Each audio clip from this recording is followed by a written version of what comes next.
Ok.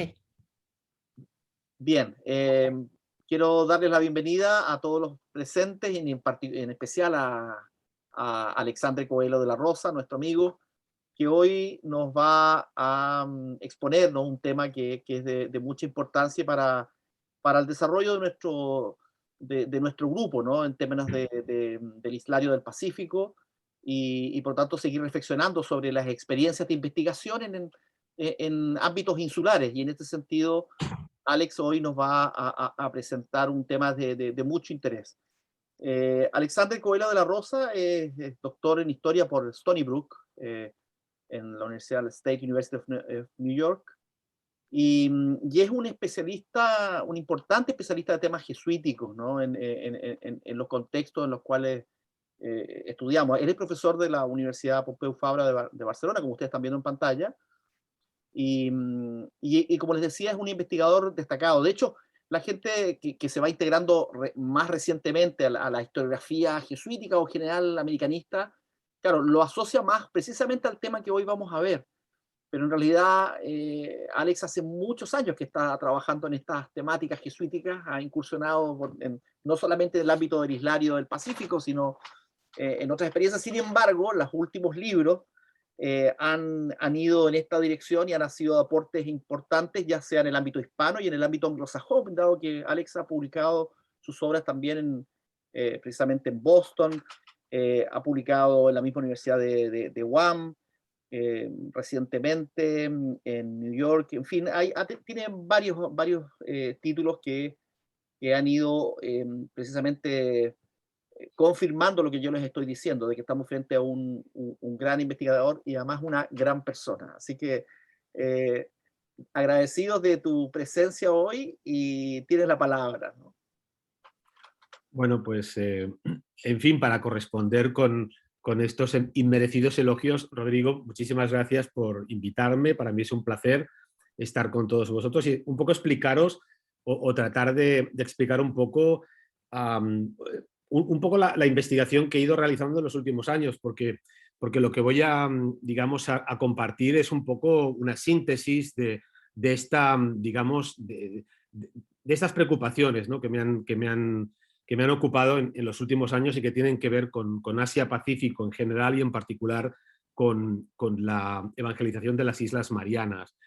Cuando estaba preparando esta charla, una de las cosas que Rodrigo me insistió es insistir en el tema de la insularidad, ¿no?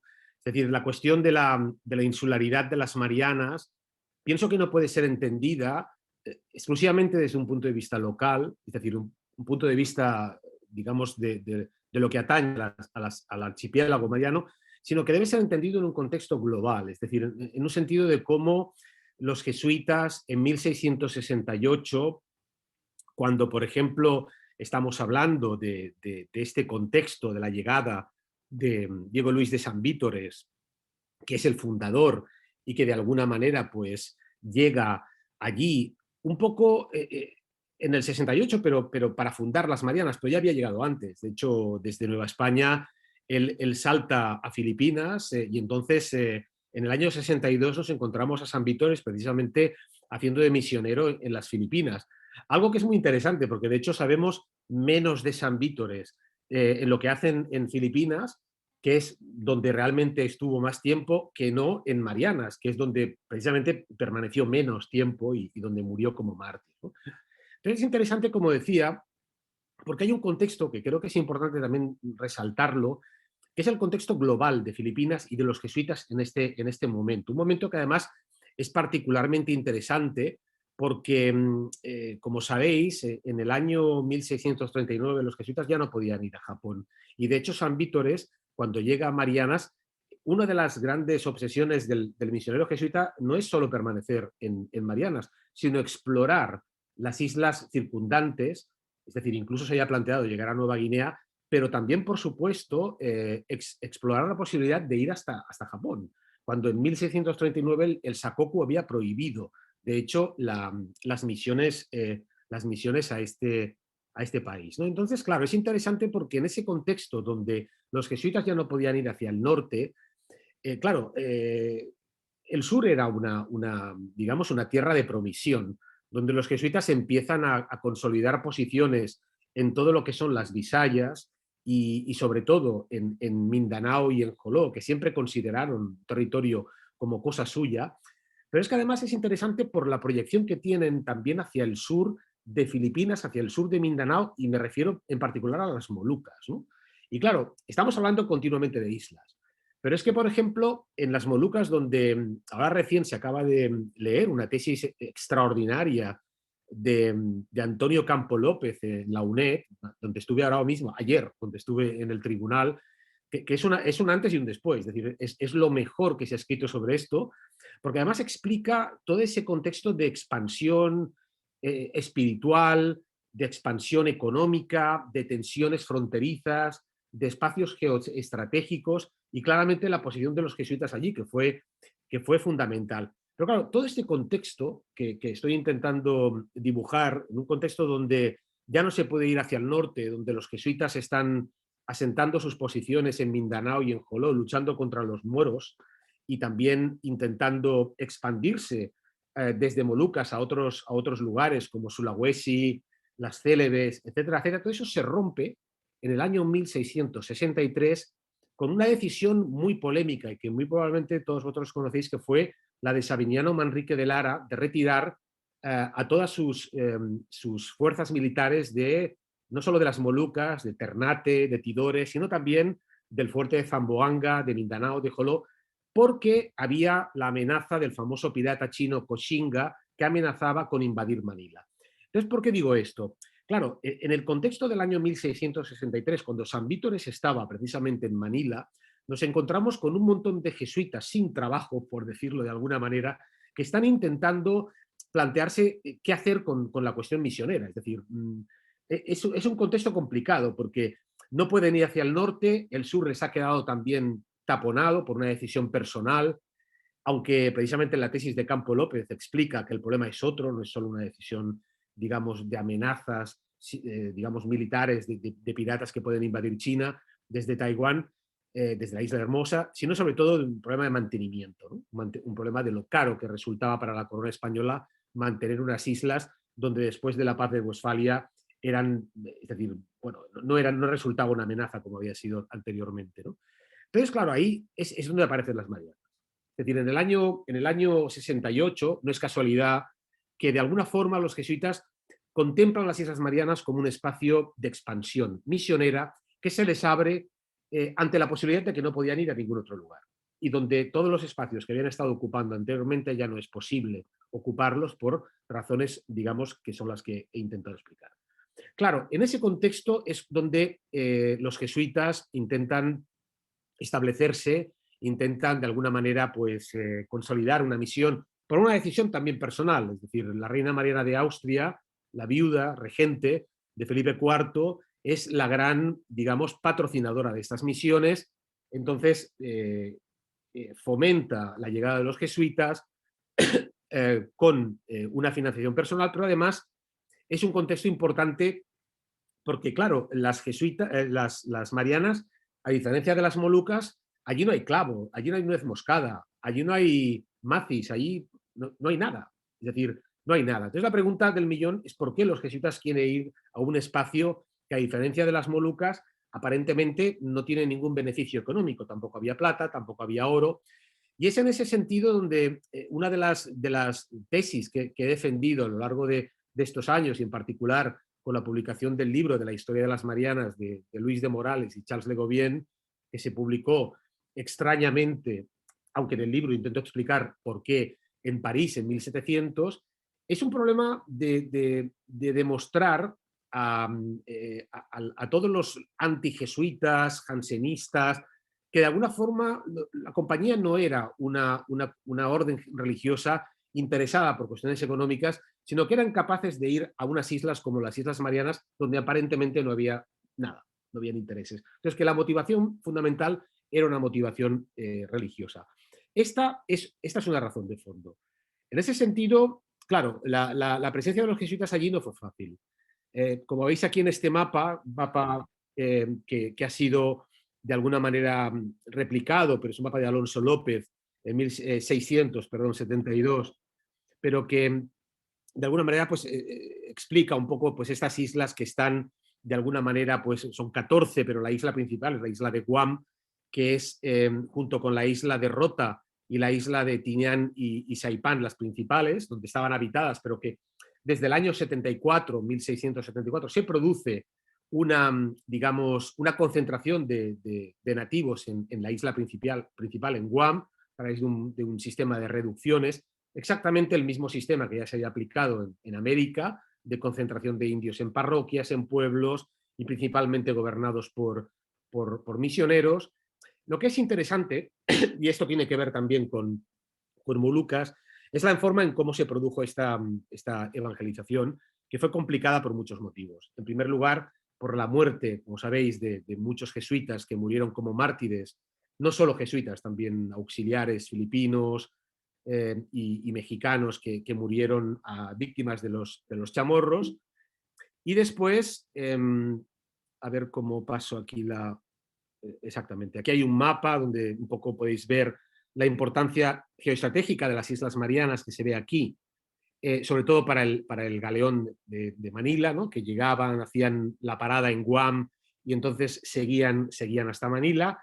Desde esa perspectiva, las islas eran muy atractivas porque permitían pues, un poco el habituallamiento de este galeón cuando iba camino de Acapulco hacia Manila.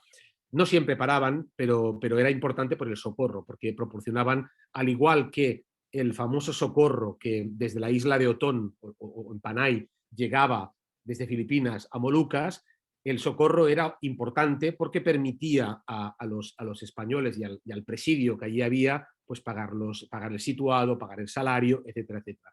Pero claro, una de las cuestiones importantes, y esto lo quisiera recalcar también para la cuestión de lo que tiene que ver con la insularidad, que yo voy pasando un mapa también para que veáis un poco de Heinrich Scherer, es el tema del autoabastecimiento. Es decir, claro, el problema que tenían las Marianas, al igual que tuvieron las Molucas en toda digamos, su historia, es la cuestión del autoabastecimiento. Es decir, claro, el problema que se ha estudiado, por ejemplo, Verónica Peña, una alumna mía de doctorado que ha hecho un trabajo estupendo sobre las Islas Marianas desde la perspectiva de la cultura alimentaria, era la forma en cómo a través de la alimentación se estableció no solo una conquista espiritual, sino algo así como una conquista gastronómica.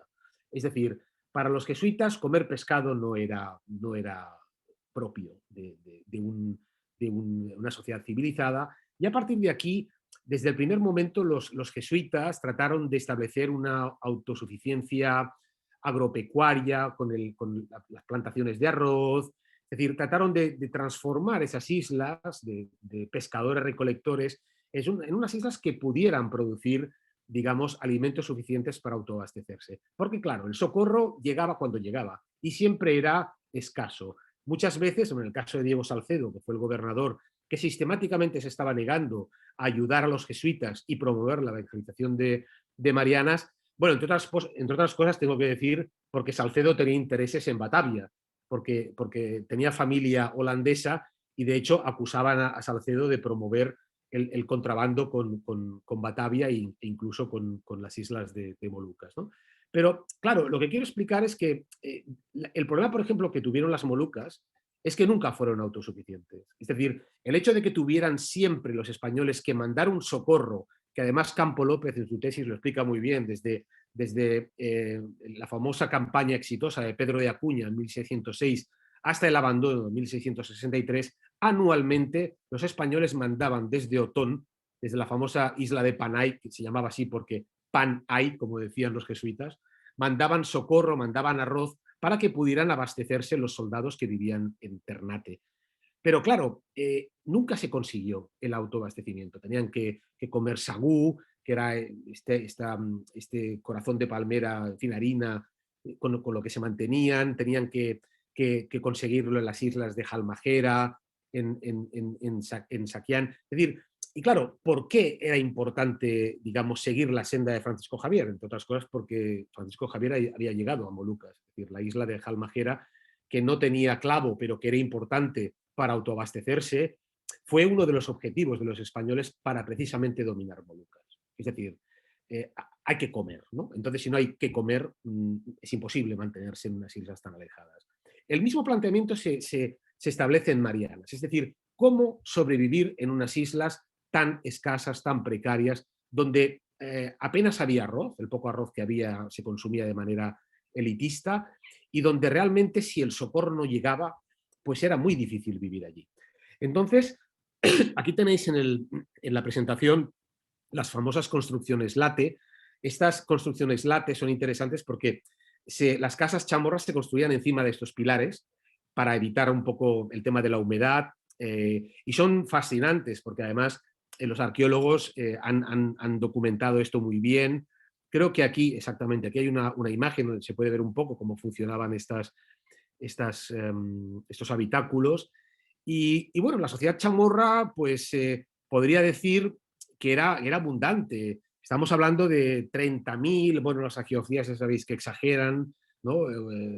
San Vitores habla de 50.000, no creo que hubieran más de 35.000 habitantes para 1668, 1670. La corrupción, la violencia, las guerras chamorras, sobre todo las del año 71, 72 y las del 84, diezmaron a la población, de tal manera que a principios del siglo XVIII prácticamente en Guam apenas quedan 3.000 nativos. Y claro, la pregunta del millón es ¿qué hacen 15 jesuitas en unas islas donde apenas hay nativos, ¿no? Es decir, el planteamiento de la fidelidad que se había establecido con la reina regente de permanecer allí es cada vez más difícil, sobre todo porque, claro, estamos hablando de una situación muy precaria donde los jesuitas son pocos y donde la mano de obra es escasa y donde se van abriendo a partir del 18 otros espacios misioneros. No por casualidad, a partir de 1714, el presidio de Zamboanga se vuelve a abrir y muchos de los jesuitas que estaban en Marianas empiezan a plantearse la posibilidad de retornar a Mindanao y volver a ocupar aquellas islas abandonando las Marianas. Pero nunca se hará, ¿no? Nunca se hará, por este compromiso que había con la reina y también con todos los mártires que murieron allí, que no fueron pocos. De hecho, para todos aquellos que estéis familiarizados con el Arsi, que sois muchos, pues las cartas Indipetae, yo mismo he visto muchas de ellas, de algunos misioneros como Gerard Bowens, en fin, algunos sobre todo alemanes, porque a partir del 18 hay muchos jesuitas alemanes, ¿no? En 1774, cuando la Real Cédula permite la entrada de jesuitas alemanes vía Nueva España y muchos empiezan a llegar a Marianas, pues habían muchas de estas cartas escritas con la propia sangre de los jesuitas, solicitando por favor ir a China, ir a Japón e ir a Marianas, ¿no? Entonces es interesante porque las Indipetae, algunas de ellas, en fin, hay jesuitas que durante más de 20 años escriben al general pidiendo por favor pues ir allí, ¿no? Aquí veis el palacio del gobernador que está totalmente destruido, pero es lo que queda.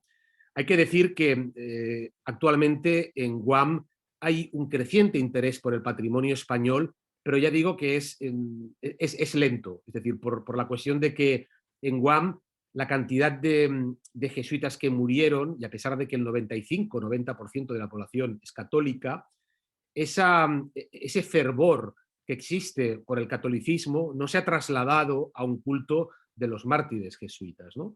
Por una cuestión que tiene que ver con, yo diría, con la ontología propia de lo que significa la buena y la mala muerte. Para los chamorros, morir en un acto de violencia es morir mal. Entonces, cualquiera que muere en una guerra, diríamos que no va al cielo. Entonces, para los chamorros, los mártires jesuitas no merecen ningún tipo de consideración porque ellos murieron en un acto de violencia. Entonces, es muy difícil para ellos entender este culto, ¿no? Aquí la bahía de Umatac, donde había un palacio del gobernador, donde muchos gobernadores en Marianas que eran absolutamente corruptos.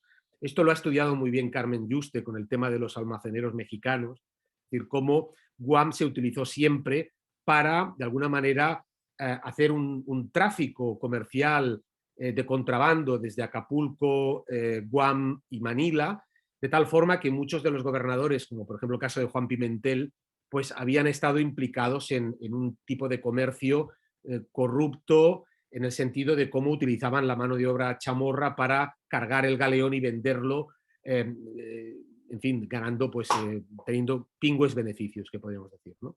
Bueno, aquí algunas fotografías de los, digamos, de los presidios que me llevó, pues, mi viaje en el 2009. Y luego aquí también un cuadro que un poco explica esto que os estaba diciendo, ¿no? Es decir, estos teóricamente 50.000 habitantes que, como veis, van cayendo desde 1701, van reduciéndose, y que implican un poco o que plantean un poco la cuestión de qué hacer y cómo, pues, permanecer en unas islas que no son, de alguna forma, muy atractivas. Me ha interesado también todo el tema de la justificación desde el punto de vista de propaganda. La historia de las Marianas de Charles de Gauvion o de Luis de Morales, que fue de hecho quien escribió parte de la obra de Le Gauvion, es una obra de propaganda. Entonces la compañía tiene toda esta literatura de propaganda que, a diferencia de las cartas anuas, trata de ensalzar la compañía a través de sus actos heroicos. Existen numerosas hagiografías de todos aquellos jesuitas que murieron en acto de servicio. Luis de Medina, tenéis aquí a mano izquierda, fue el primer jesuita que murió en el año 70, y la geografía, como veis, se escribe rapidísimamente en el 73. Es decir, realmente hay un aparato propagandístico de la compañía que está de alguna manera promoviendo evidentemente la beatificación, pero sobre todo la continua, digamos, promoción de estos jesuitas por la importancia que tenía, y esto nos interesa también para un proyecto que tenemos sobre procuradores jesuitas, para poder, digamos, convencer a las autoridades civiles y eclesiásticas en la metrópoli de la necesidad de traer misioneros de España. Entonces ya sabemos que los procuradores provinciales que se enviaban periódicamente a la corte, pues tenían como objetivo traer misioneros. Y claro, las hagiografías eran una de las herramientas que utilizaban para, de alguna forma, digamos, pues convencer a las autoridades de las bondades en fin, de lo que eran esas misiones. Las veras efigies, por supuesto. Las veras efigies son estos, digamos, retratos que iban muchas veces acompañando a las hagiografías y que, bueno, varían, pues, en función de los retratistas, pero que eran algunas de ellas muy gráficas, ¿no? Y que son siempre dramáticas, en un sentido, por ejemplo, en este, ¿no? Con una, digamos, voluntad también de impactar. Esta es una que, por ejemplo, bueno, se incorporó en la geografía de Francisco García. Tengo que decir que Francisco García era digamos, el historiador oficial que tenía que haber escrito la historia de las Marianas, que acabó escribiendo Le Gauvion. Lo que pasa es que García murió en el 85 y, claro, la compañía se encontró que no tenía historiador.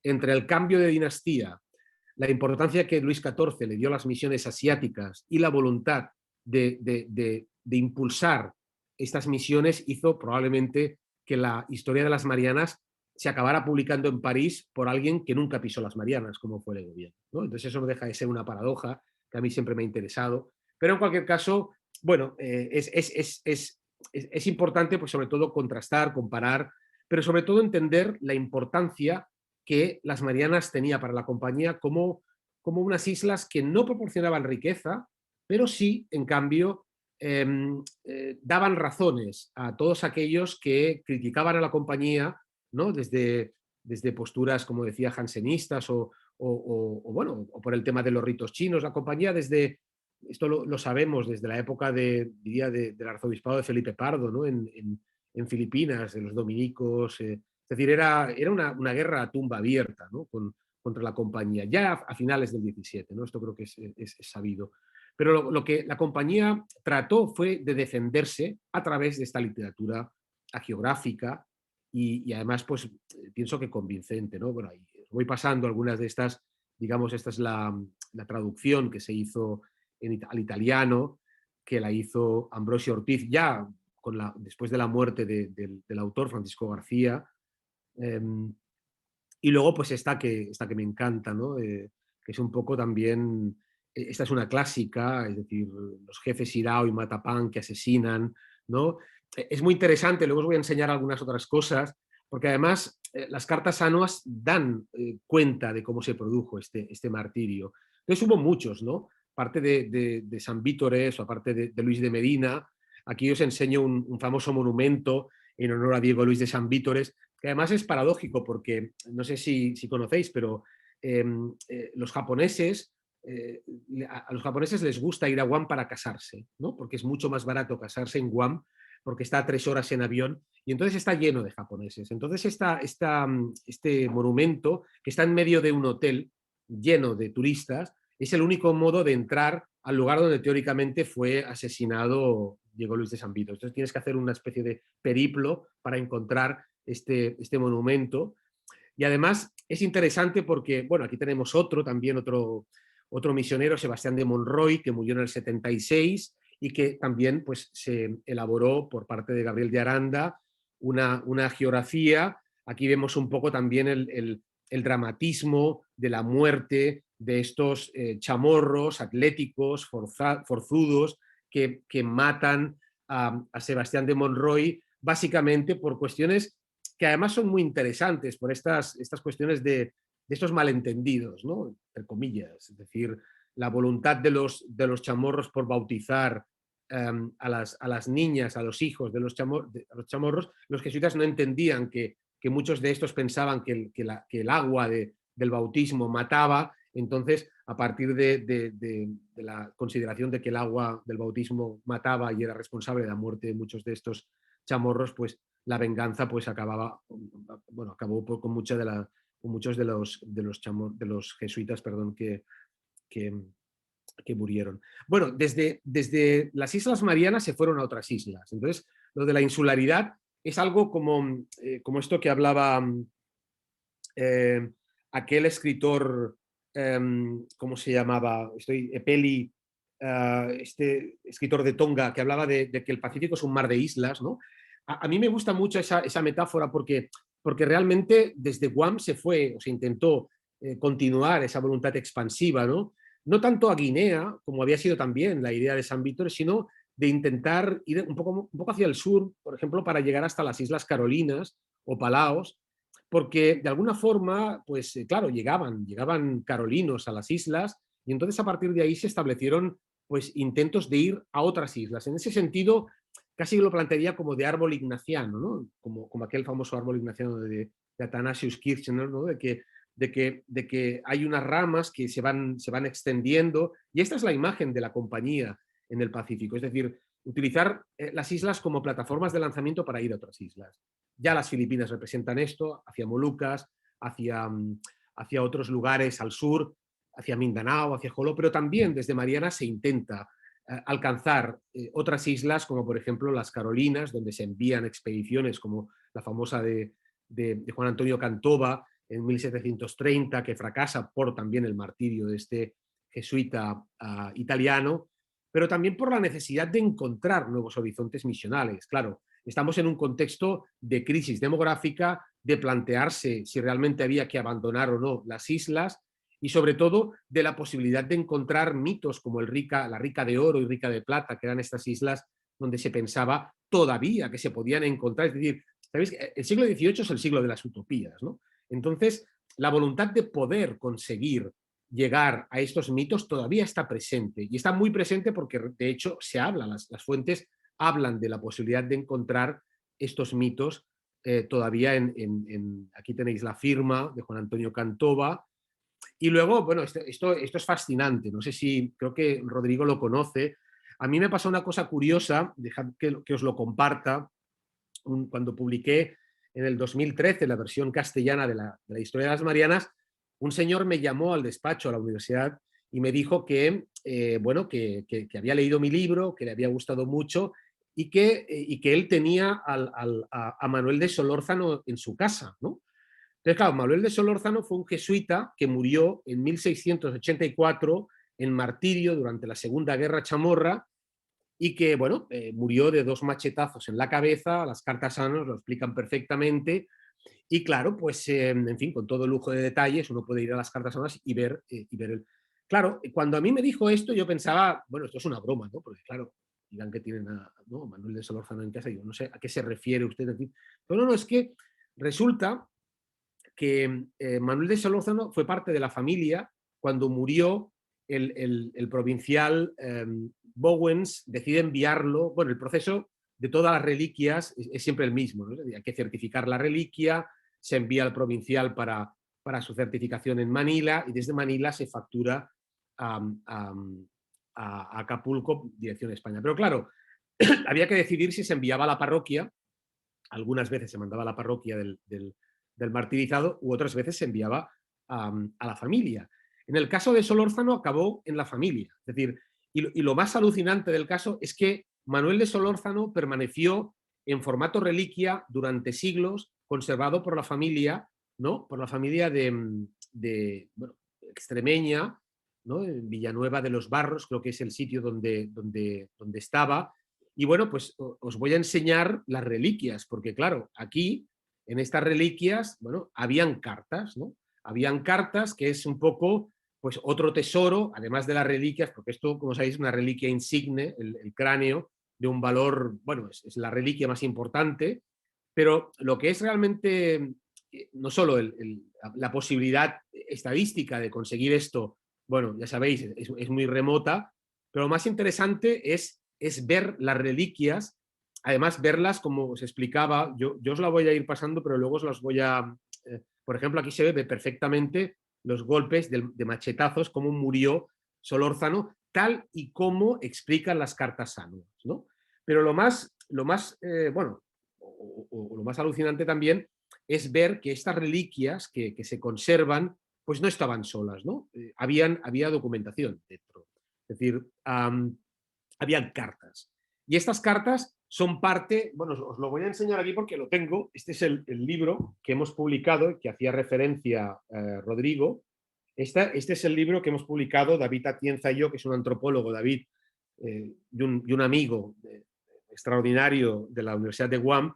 Publicamos las cartas que estaban dentro de este relicario. Este libro se llama Scars of Faith, Jesuit Letters from the Mariana Islands. Y claro, la gracia del libro, además de, bueno, de la introducción, que pienso que está bien, es que hemos intentado hacer una traducción del inglés, es decir, hemos hecho las cartas y las hemos hecho, como dicen los anglos, in parallel letters, ¿no? O sea, hemos puesto las dos versiones en inglés y en castellano.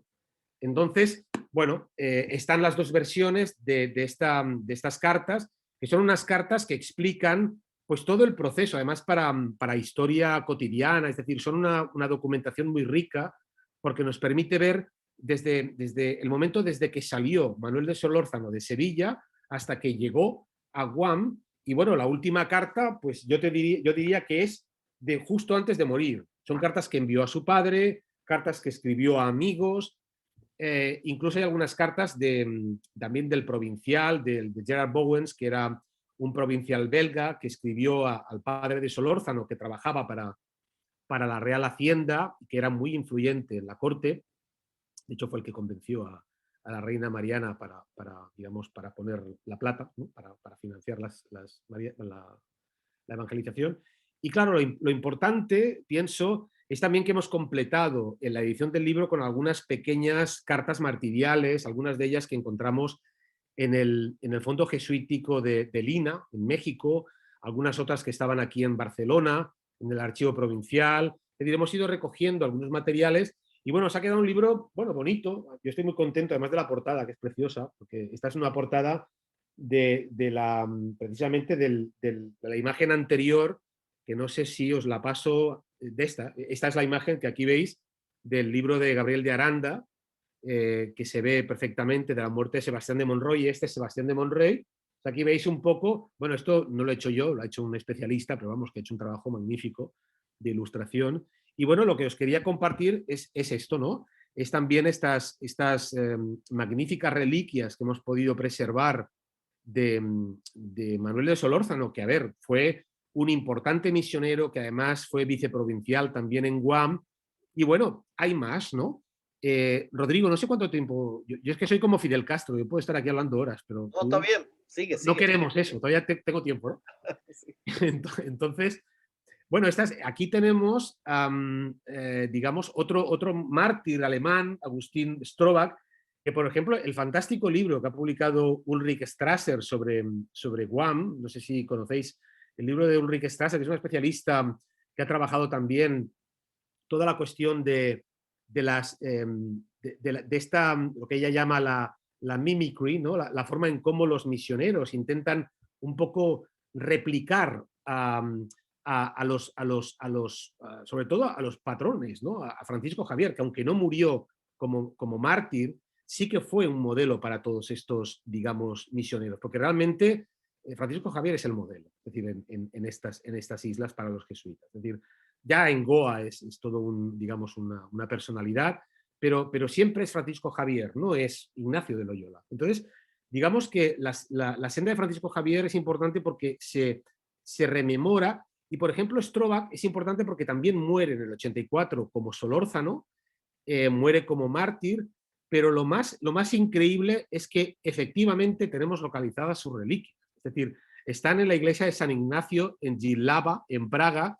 Esto, los amigos checos que trabajan han hecho algunos trabajos interesantes también sobre misioneros alemanes, me comentaron y me pasaron y tuvieron la gentileza de enviarme algunas fotografías y sobre todo la localización del relicario de Agustín Stroback, que se abrió a principios del siglo XX y que nunca más se ha vuelto a abrir.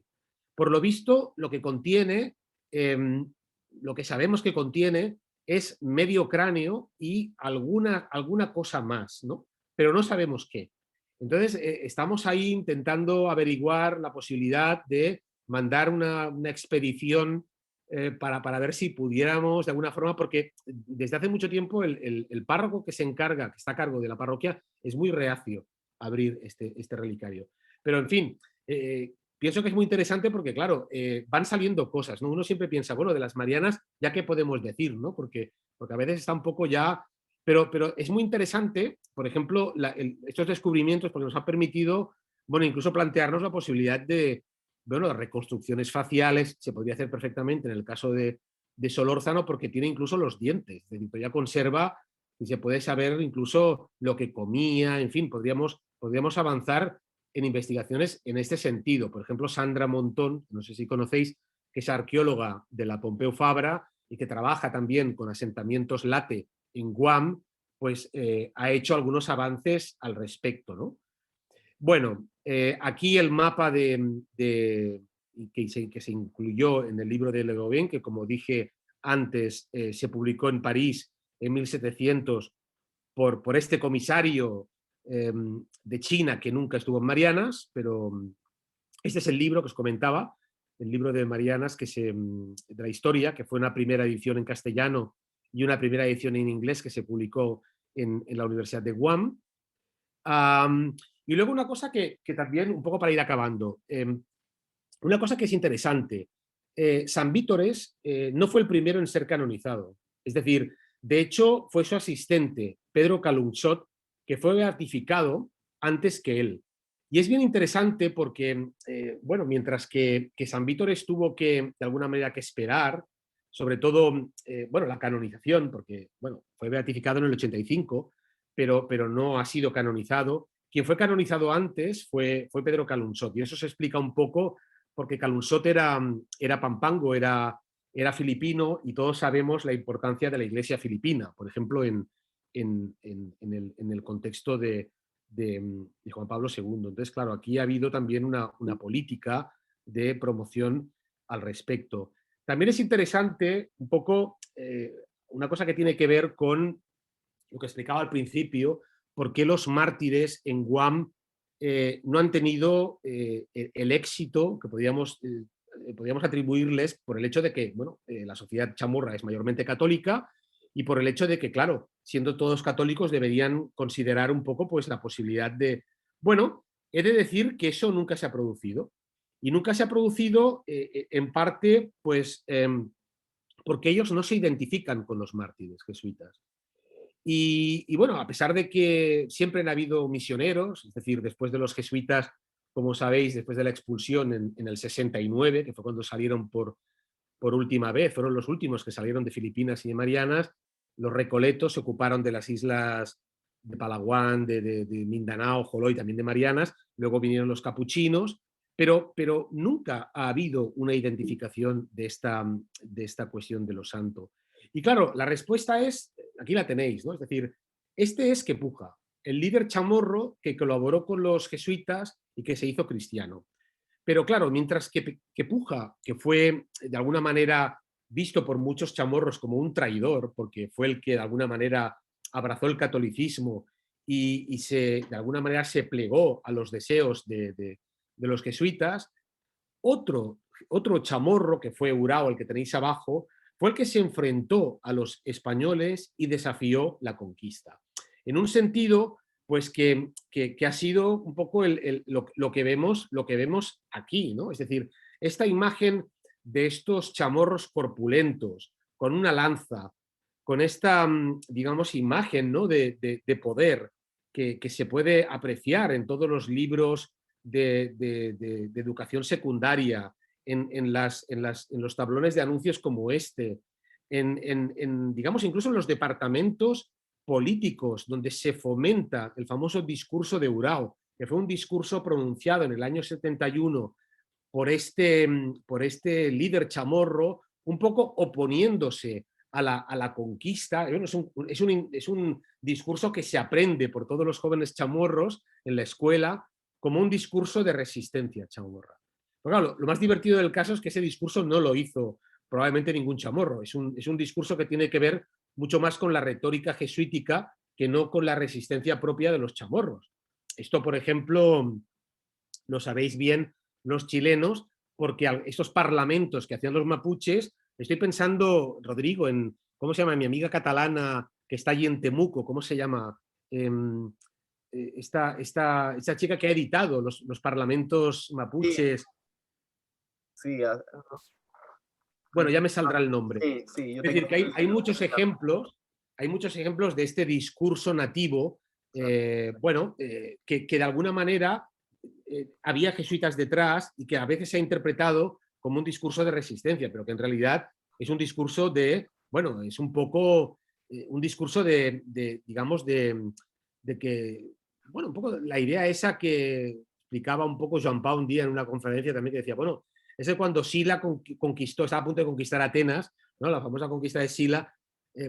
Aquello fue una derrota y también se pronunció un discurso diciendo, en fin, o por ejemplo la conquista de los britanos, que se hacían discursos diciendo, bueno, vamos a resistir, pero claro, sabían que la resistencia era inútil, sabía que la conquista era inevitable. Un poco esta es la idea de ese discurso retórico que se intenta un poco explicar en muchas geografías, pero que los chamorros lo han, digamos, utilizado para un poco explicar pues, esa oposición a la colonización española y que se ha, pues, podríamos decir, instrumentalizado un poco, ¿no? O un mucho.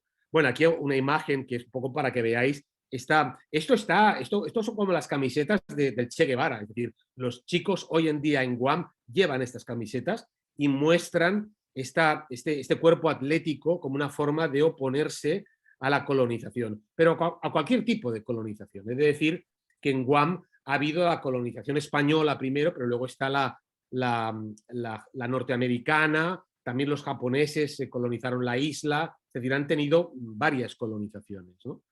Y bueno, aquí veis, yo cuando estuve allí me dediqué a hacer fotografías y es muy interesante porque está en todas partes, ¿no? Esta forma digamos, Y claro, la conclusión un poco de toda esta historia que se puede ver y es muy interesante desde un punto de vista antropológico, es entender que, claro, los héroes ya no son, y desde hace mucho tiempo no han sido los jesuitas que murieron como mártires, sino precisamente estos.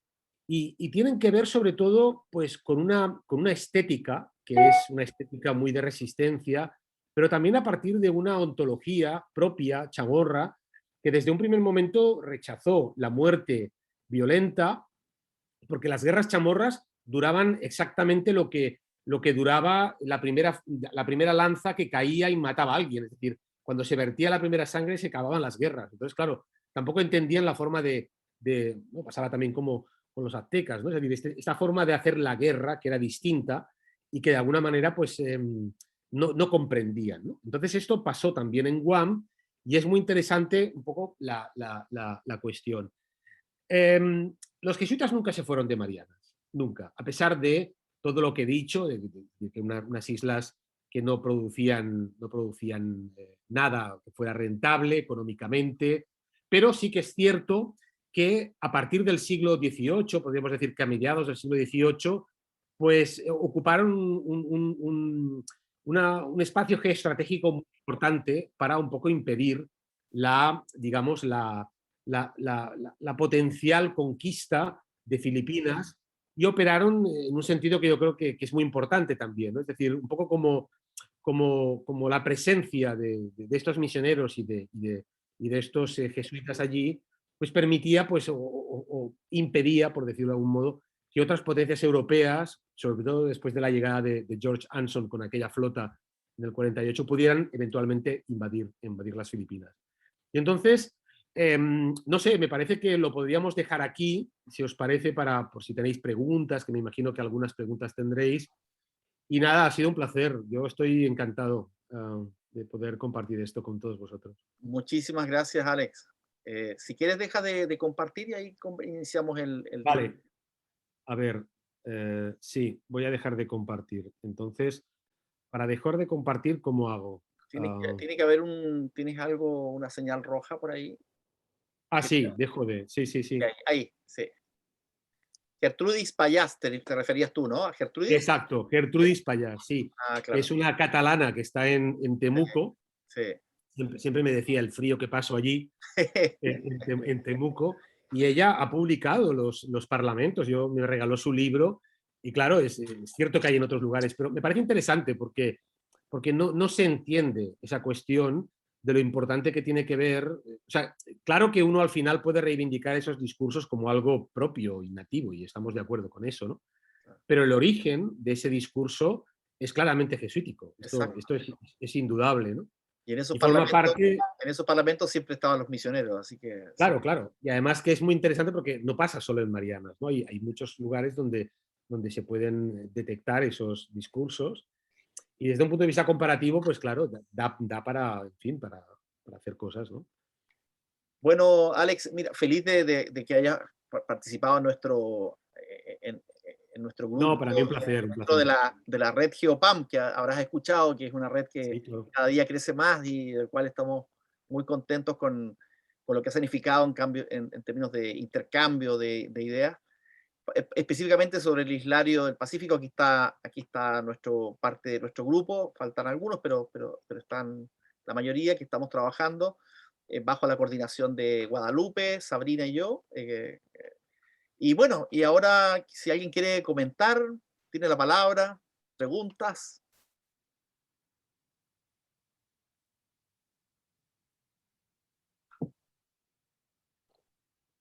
Guadalupe, está silenciada.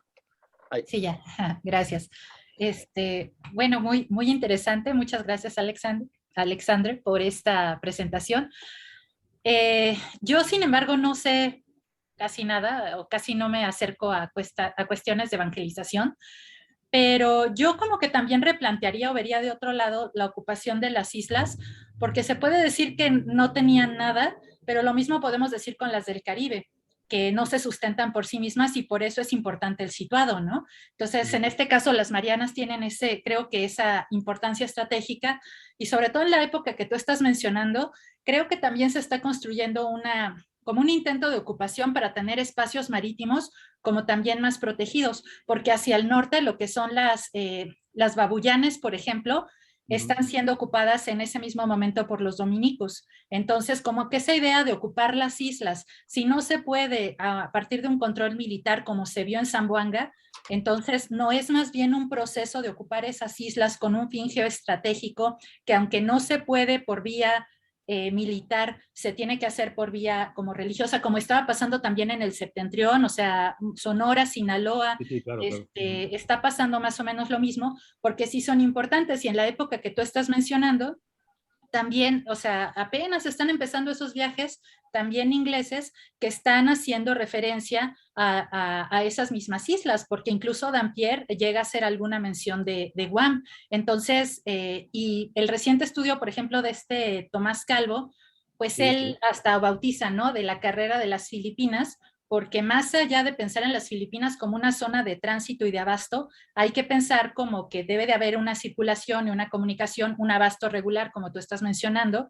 Entonces no habría que pensar también en las islas como estratégicas, aunque militarmente o no sé, administrativamente sea más difícil de asumirlas. Y yo de ahí tengo también la pregunta, ¿no las Marianas, también, digo, sí, las Marianas o los jesuitas que están en Marianas, también hay muchos franceses al mismo tiempo o eso lo leí mal? Esa sería una pregunta aparte. Pues mira, a Tomás Calvo y a Paulina Machuca los vi hace poco en Barcelona, que vinieron desde Perpiñán, así que me hace mucha ilusión que me preguntes esto. Sí, sí, estoy totalmente de acuerdo con lo que dices. Es decir, de hecho, la cuestión geoestratégica acaba prevaleciendo en el 18 por todo lo que tú mencionas, sin duda. Lo que pasa es que es cierto que ahí, por ejemplo, cuando comparamos las cuestiones, digamos, de permanecer o abandonar, ¿no?, las islas, por ejemplo, en el caso de Molucas sí que es interesante porque, claro, los españoles competían con los holandeses desde, bueno, todo el periodo, y mientras que los españoles tenían una visión mucho más hegemónica en el sentido de permanecer en las islas, los holandeses tenían una visión mucho más económica, es decir, de ocupar las islas para explotar el clavo, ¿no?, en Ambón, en fin, de ocupar esas islas. Los españoles nunca tuvieron una visión empresarial como esa. Y claro, en Marianas no podía haberla porque no había nada. Claro, desde el principio fue una cuestión, digamos, personal, de lo que representa la importancia o el compromiso de la reina, que fue un poco la que, digamos, impulsó esa evangelización. Y luego, pues como dices bien, pues evidentemente, claro, con el cambio de siglo y la aparición de otras potencias en el Pacífico, en este lago Pacífico, que nunca lo fue, pues evidentemente la importancia de mantenerlas y de mantener allí a los jesuitas claro, es una... Pero eso no quita el hecho de que siempre hubiera la discusión de qué hacer con las islas. Es decir, por ejemplo, es un tema que he tratado en alguno de mis libros sobre la presión que hubo siempre desde una perspectiva, incluso de algunos provinciales que decían, claro, si se abre Zamboanga y a partir de aquí Mindanao ya es una posibilidad, ¿qué hacemos en estas islas? ¿No? ¿Por qué destinamos tantos recursos humanos? En fin. Y claro, como se hizo con el tema de Molucas, que se acabó abandonando. Campo López dice que no fue porque Cochinga estuviera amenazando nada, sino básicamente porque no se podían mantener, porque el socorro era carísimo y porque evidentemente en un contexto que ya no había guerra con Holanda, pues no tenía sentido mantener unas islas tan al sur. En el caso claro, de Marianas también había esa cuestión. Pesó lo geoestratégico. Pesó lo geoestratégico porque es cierto que llegaban ingleses sobre todo, y bueno, y entonces pues había el peligro de que Filipinas acabará pues cayendo, como también pasó, ¿no? En el 62 acabará cayendo en poder de los ingleses, ¿no? De franceses hubo pocos, tengo que decir, es decir, más digamos, en el 18, en el 19, perdón, pero ya un poco en ese sentido de ese exotismo que empieza a haber a partir pero lo que he encontrado, a excepción de algún corsario que llegó allí en aquellas aguas y con el que se acabó, digamos, comerciando, porque eso sí, los gobernadores comerciaban con todo el mundo, es decir, esto era una cuestión, y hubo juicios de residencia al respecto, pues de franceses he de decir que hubo poquitos, hubo pocos, no hubo una presencia en absoluto. No, hay, perdón, sí hay crónicas de algunos franceses. Hay un libro que habla de eso, de cómo estaban interesados en el norte y más o menos hacían escala o querían hacer escala en las Marianas. Pero yo más bien preguntaba jesuitas. ¿Jesuitas franceses no estaban más o menos Ah, a estar llegando que sí, los sí, sí, sí, jesuitas? sí, claro, sí, sí, pero también con matices, porque los jesuitas franceses siempre fueron sospechosos de leales, de ser, porque claro, había un problema sobre todo con el tema de permitir, bueno, con los alemanes ya hubo una discusión al respecto sobre el tema de las lealtades, ¿no? Porque claro, austríacos, en fin, hubo de Praga, habían muchos, pero siempre se miró con recelo y de hecho, bueno, sabemos que muchos de ellos pues iban con nombres falsos, en fin, pero sí, sobre todo también belgas hubo muchos, por el tema de que eran del catolicismo y de belgas sí que hemos detectado varios jesuitas, sí. Sí, era, la provincia flandro-belga era la provincia que proveía de Sí, jesuitas sí. llamados franceses, pero eran de dicha provincia. Pero como tú bien dices, Alexandre, siempre fue un tema de los extranjeros y el de pudiesen entrar o no a la asistencia Mm, española. La compañía estaba dividida en asistencias. Entonces, las sí, asistencias germanas eran todos los jesuitas de habla alemana, aunque fuesen checos, o donde estuviesen, de habla por eso le llamaban alemanes, pero en realidad eran germanos de habla, ¿no? Y sí, sí, así sí. los franceses, pero tenían la provincia española, la asistencia española, ¿no? Es la que generaba mucho, Pero bueno, porque, claro, en Nueva España también hubo, es decir, de claro, hecho muchos de los que llegan allá, luego pasan a Marianas, sí, hay un tránsito, yo creo que es a partir de 1674, sí, que aparecen más, a partir de ahí pues ya empiezan a llegar, sí, pero sí, antes fue complicado, antes sí, la llegada de jesuitas, de otras, básicamente españoles, ya incluso con los portugueses también hubo problemas, ¿no? sí, Todo después de exactamente. 1640. Sabrina, Hola con todos y todas. Qué bonita charla, Alexandre. Tengo yo una pregunta. Dijiste un poquito que en las Marianas más o menos no había nada, ¿no? No había nada Bueno, que igual ha valga. sido un poco drástico, ¿no? Claro, nada en el sentido de, en fin, de lo que interesaba al imperio, ¿no? Sí. Claro, eran cosas, sí, sí, no. Sí, sí. Y Me refiero justamente, que, sí, perdona. justamente me quedé pensando en esto y quería preguntarte si no hay como relatos o crónicas tempranas así del siglo XVI, que más bien, como en otras islas del Pacífico, eh, que especulen o vendan la idea de que aunque no se haya encontrado nada, posiblemente sí hay, como se deja siempre esa expectativa.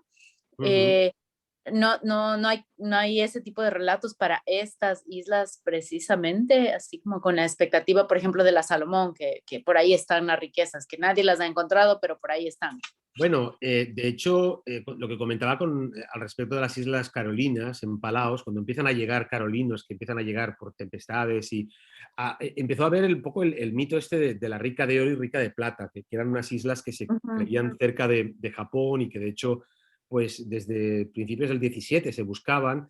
Y claro, eso fue como un leitmotiv para promover las expediciones desde Guam para ir a encontrar estas islas más al sur, pero además ya también desde Manila se estaban promoviendo. Entonces, claro, es interesante porque cada uno se plantea por qué había que buscarlas. Bueno, un poco porque los jesuitas estaban interesados en una expansión, digamos, continua hacia islas. Yo creo que tengo la teoría de que ellos querían un poco ir expandiendo digamos, su misión, también en un contexto que vemos en Molucas. Es decir, a ver, si es que si tuviéramos tiempo, pero vamos, es que desde Tidore y Ternate uno ve que los jesuitas se van expandiendo hasta el sur de Sulawesi, controlaban el norte, el sur, bueno, llegando hasta Makassar. En Makassar, bueno, en Makassar había, en la corte de Makassar del sultán, había un jesuita que era un diplomático que estaba, digamos, asesorando al sultán de aquel lugar.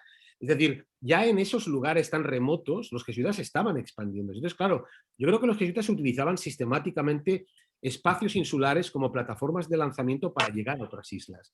Y claro, el caso de Guam, cuando ya empieza a haber el debate sobre qué estamos haciendo aquí, ¿no? Porque hay poco trabajo, la mies es escasa, bueno, llegó un momento en el que a principios del 18 habían como 15, 14, 15 jesuitas, era a todas luces excesivo. Entonces, claro, se plantea el trasvase incluso, no solo de los jesuitas, sino de toda la población de Marianas a Mindanao. Esto fue un proyecto que se planteó. Es decir, hacer como un traslado de los 3.000 aproximadamente chamorros que habían y mandarlos, porque lo que querían los jesuitas es ir a Mindanao.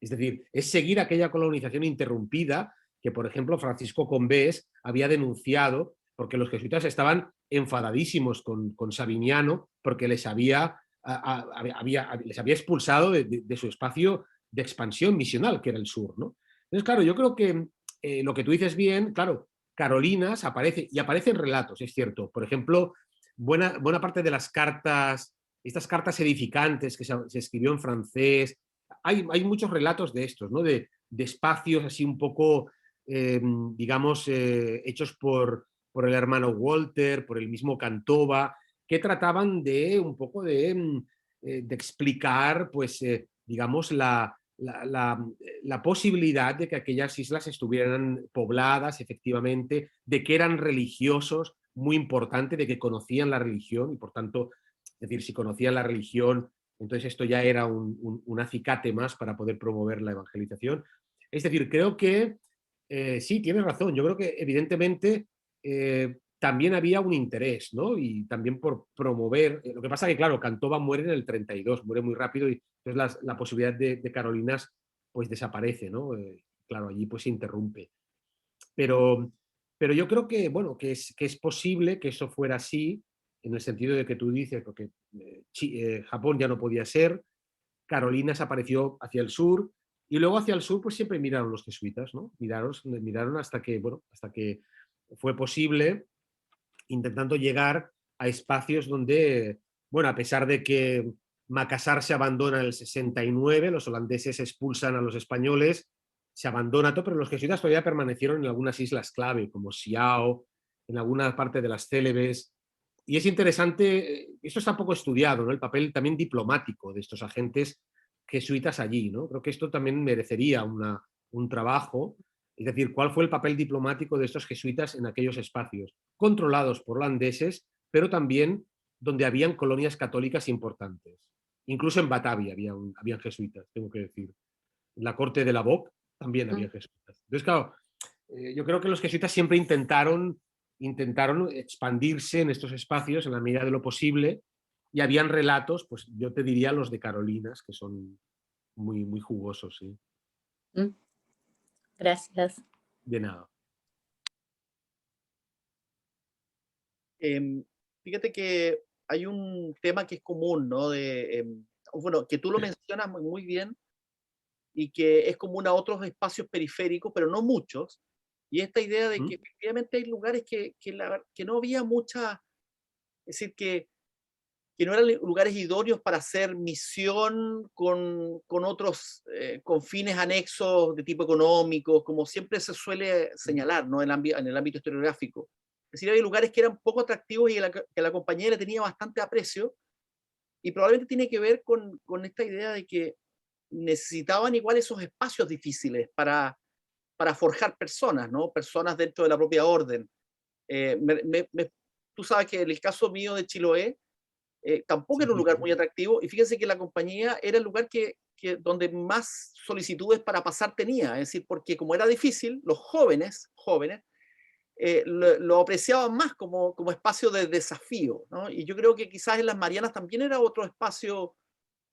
O sea, quien iba de voluntario a las Marianas sabía lo que iba, ¿no? Y las cartas no mentían en eso, ¿no? Las cartas, una vez escuché una conferencia que yo no estaba muy de acuerdo, que decían que las cartas inventaban, ponían todo color de rosa. Entonces yo decía, usted a lo mejor no ha leído algunas cartas donde no te cuentan nada color de rosa, y hay voluntarios igual que van allí, ¿te fijas? Y yo creo que en las Marianas hay una coincidencia con lo que me pasa a mí. Bueno, ¿qué opinas tú? Y además también diría que esto también, enlazando con lo que comentaba antes Guadalupe, que también estratégicamente lo importante, porque yo no sé si fuiste tú al que se lo leí o quién lo comentaba, que claro, es decir, por el paso hacia el Pacífico, era importante que en esas islas hubiera alguien, españoles o jesuitas, porque claro, eso es un espacio donde llegaban los holandeses. De hecho, claro, no es casualidad que en estos espacios periféricos, bueno, si no hay militares, pues que vayan los misioneros, ¿no? Exacto. Claro, entonces siempre me ha parecido muy interesante porque además ves puntos de contacto, ¿no? Marianas es un clásico, Chiloé también,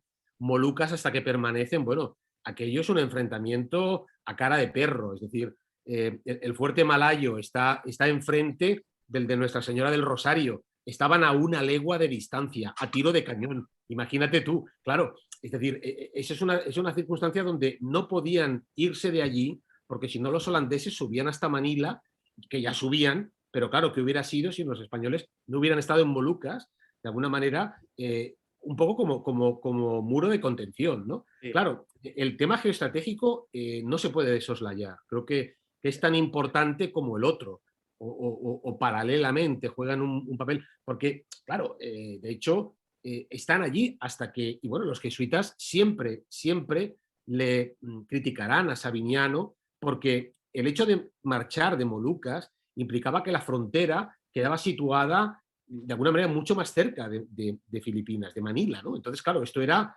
lo que sí que es cierto, bueno, es que al no haber guerras, porque a partir de 1750, que es cuando la paz de Westfalia ya se conoce en aquella zona, pues claro, ya no había tanta necesidad de defenderse.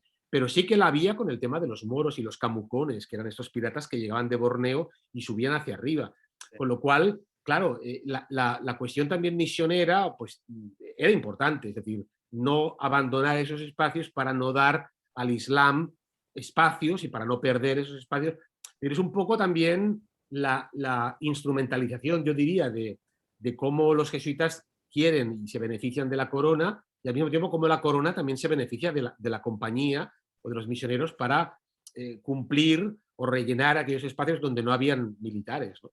Sí, efectivamente. Eso es un poco... Y los mártires, fíjate, claro, a la compañía también le sirven internamente porque mucho voluntario va, jóvenes en las mismas peticiones que tú mencionabas, ¿cierto?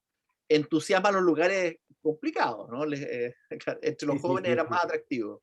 Bueno, ya sabes que bueno, muchas de las Indipetae que yo leí, bueno, costaba pensar si realmente no estaban solicitando el suicidio, porque eso claramente era... Y claro, esto como diría el catalán escritor Josep Pla, que siempre es aquello que él decía siempre, això qui ho paga, ¿no? Que significa esto quién lo paga. Claro, la compañía, los misioneros eran pagados por la corona. Si estos señores morían de martirio, claro, esto no podía ser, porque era un gasto. Claro. Y siempre, a pesar de que los provinciales les decían, cuidadito con no arriesgar demasiado, muchos querían ofrecer sus vidas, y eso está en las anuas, y también está en las Indipetae, ¿no? que explican muchos de ellos. Sí. ¿no? Un poco para que los manden allá también, ¿no? Pero... Claro, y de hecho la gran decepción de muchas Indipetae es que pedían ir a una misión específica complicada y los terminaba mandando a la gran ciudad, ¿no? Y era una gran decepción para muchos, ¿no? Claro. Terminaba en la Ciudad de México, claro. Sí. Bueno, ya sabes tú que morir como mártir, el martirio es la autopista al cielo, ¿no? Entonces, claro, para muchos de estos jesuitas era un privilegio, un honor, pero al mismo tiempo podía ser, como dices, tuvieran una decepción si al final no conseguías el objetivo propuesto, ¿no? Es decir, sí. Pero no, yo creo que es interesante, ¿no? Verlo todo esto de una manera muy global, ¿no? Como estamos haciendo acá. De eso es lo que nosotros precisamente como proyecto tenemos, el islario visto desde múltiples perspectivas, ¿no? Así que está en línea con lo que estamos trabajando. Israel. Hola, pues yo no sé cómo plantear una pregunta, es más bien un comentario respecto como a esta dificultad de mostrar la insularidad de las Marianas, porque según entiendo, la investigación que ha hecho Alexander tiene que ver más como con las redes, ¿no? Como ver al archipiélago en conjunto con el globo, con el Pacífico, con la corona española. Entonces, lo que yo pienso que se puede hacer una lectura de la insularidad de esta región tiene que ver como con la reivindicación de lo propio que se vio en la última parte, ¿no? Que son estas imágenes de la población chamorra que no fue exterminada como en otras regiones y que efectivamente pues no tienen identificación con los jesuitas como héroes ni como santos, ¿no? Dada su visión cultural. Entonces me llama mucho la atención, no había yo escuchado antes que los jesuitas, por ejemplo, no comían pescado. Entonces en otras partes de América, como en Baja California, pues llevaban el maíz para la conquista también alimenticia de los indígenas, cuando hay muchos mariscos, ¿no? Entonces en ese sentido, posiblemente también la cuestión alimentaria de los indígenas chamorros sea una cuestión a reivindicar, ¿no? Además de esta fisonomía, del ideal de los hombres con muchos músculos, porque efectivamente si vivían 30,000 indígenas a la llegada de los misioneros, es porque había muchas cosas ahí que sostenían esa población. Entonces, solamente es el comentario que la reivindicación de lo propio sería parte del estudio de la insularidad. Gracias. Pues gracias a ti, Israel, por la pregunta. Sí, sí, totalmente de acuerdo. Es decir, a ver, un poco de broma cuando hablaba de que no hay nada, me refería pues eso, ¿no? A la sensación de que para los jesuitas aquello no era pues el paraíso terrenal, ¿no? Como podíamos. Entonces sí que es cierto, evidentemente los jesuitas, pero también pasa en Filipinas. Es decir, hay por ejemplo, jesuitas como Francisco Combés que escriben relaciones, un poco relaciones en el sentido de lo que tú dices, ¿no? Antes de colonizar, antes de evangelizar un territorio, hay que saber lo que hay. Entonces, estas relaciones, como la que hace Combés en el año 54, en 1654, es un poco una relación que tiene la idea de un poco como lo que decía Brendek en el libro aquel de Imperio e Información, de que, claro, el rey está ciego. El rey está ciego porque no sabe, no ha ido allí. Entonces, la necesidad de abrirle los ojos al rey explicándole lo que había era muy importante. Y los jesuitas siempre explicaban, antes de ir a un sitio, pues un poco las riquezas que había, tal. Esta también es un poco la voluntad de la historia de las Marianas, de un poco dar cuenta de lo que hay. Pero claro, lo que tú dices es cierto, en el sentido de que reivindicar lo propio para digamos, los jesuitas implicó un proceso de ¿cómo diría? Indigenización, un proceso de eliminar a los indígenas de allá, porque claro, de alguna manera se iban muriendo, y un poco la transformación progresiva que se ha ido dando a lo largo de los siglos de lo que significa ser chamorro. Y me gusta mucho el comentario tuyo porque eso nos lleva a la cuestión actual, ¿no? Es decir, los chamorros actuales, ¿qué tipo de chamorros son? Porque claro, está todo el tema de la mezcla con carolinos, En Guam hay una forma de llamarse chamorro que significa chamorro con mezcla de chuk, de gente de chuk, chamorro con mezcla de novohispano, chamorro con mezcla de filipino, es decir, según la mezcla, el chamorro es iba a decir, de un pedigrí o de otro. Entonces, claro, el ser chamorro es algo ahora mismo muy mezclado. Y claro, hay algunos antropólogos, Nicolás Thomas, por ejemplo, dice que en Guam no hay indígenas, porque claro, no son auténticos, ¿no? Pero claro, ¿qué significa ser auténtico? ¿No? Todos estamos mezclados. Entonces, esa cuestión actual se refleja perfectamente en esa idea de, claro, de cómo ellos no se identifican con algo porque no consideran esa historia como propia. Pero lo que sí que ha pervivido es una cierta, yo creo, historia. Hay que entender que los chamorros son matrilineales y las mujeres son las que han transmitido buena parte de la cultura chamorra, diría de madres a hijas, porque en Asia mayormente las culturas son matrilineales, ¿no?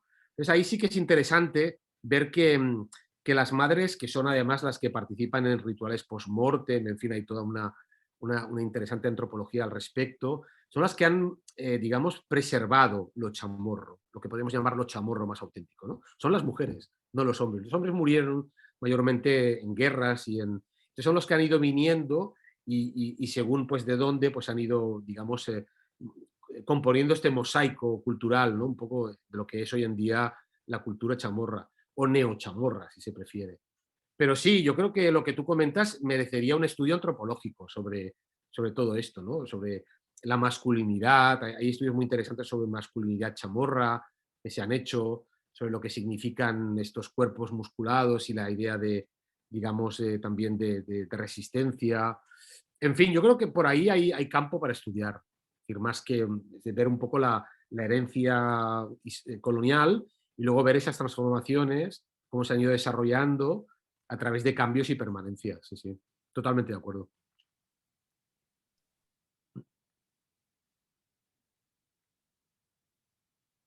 Gracias, Israel. Gracias, Alex. Bueno, ya en honor al tiempo, ya vamos a terminar. En primer lugar, agradecerte infinitamente por esta magnífica presentación. La verdad es que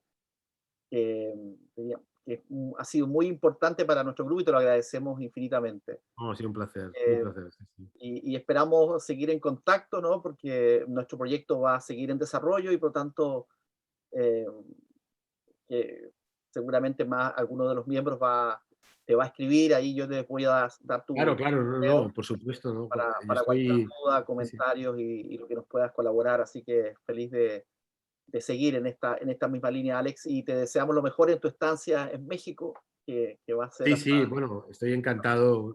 Me voy ya el viernes. Mañana hago la maleta. De hecho, mañana ya me pongo a hacer la maleta y el viernes me voy, así que estoy muy encantado, en fin, de estar allá también y de aprender también con gente tan buena que es la que me voy a encontrar.